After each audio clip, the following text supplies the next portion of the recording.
telling a shake and tell story. Hi, I'm Paloma and I'm telling a shake and tell story.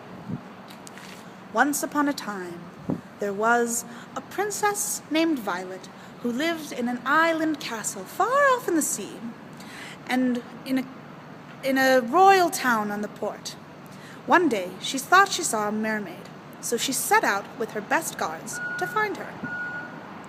She found an old shipwreck right on the edge of the harbor, washed up on the beach, with a mermaid carved on the front of the bow. Then the princess wondered if that's what she'd seen. With her guards in tow, she was about to go home. When the wave rushed out, she saw a ring of 10 sand dollars arranged in a perfect circle on the shore. She wondered what that might mean. She looked at her family's royal crest back in the palace and saw that there was a picture of a mermaid in it. She went and asked her father about it, and he said that he didn't know what it was about. She found a note in a bottle on the beach the next day.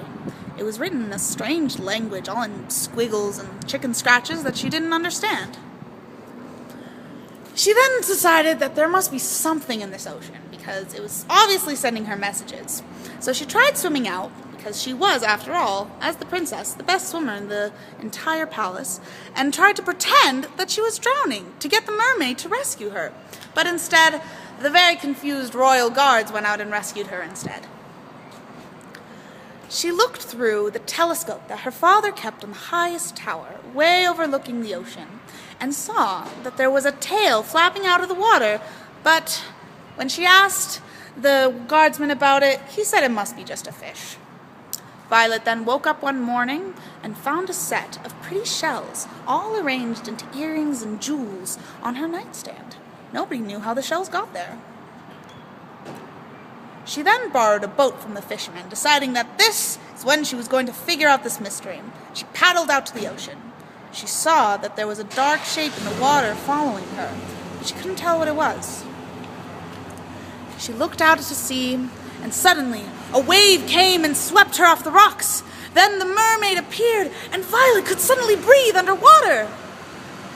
The mermaid, bubbles coming out of its mouth, offered her a piece of raw fish, but Violet said she wasn't hungry, even though she was. But the fish did not look that good, so she abstained.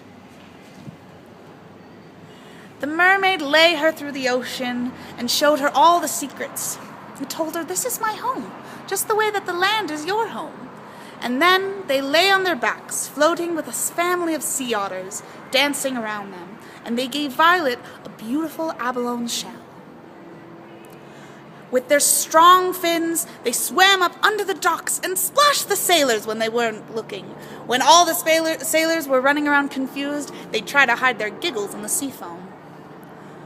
The mermaid showed her how to play with the dolphins. They played all sorts of games, jumping this way and that way, and testing to see who could swim the fastest.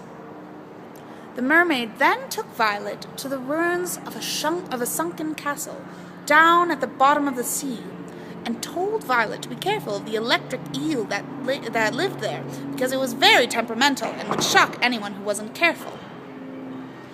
They followed a herd of red crabs scuttling over the ocean floor.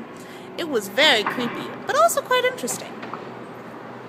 They pretended to have a tea party with some otters and some dolphins at the bottom of the ocean, using shells for cups. The mermaid then took her to the old shipwreck that she had seen before, but couldn't go into, and showed her a chest filled with treasure. Violet noticed that the mermaid was wearing an earring, just like the shell ones that she had found a few days before on her nightstand. The mermaid then explained that she'd hidden the magic earring for Violet to find.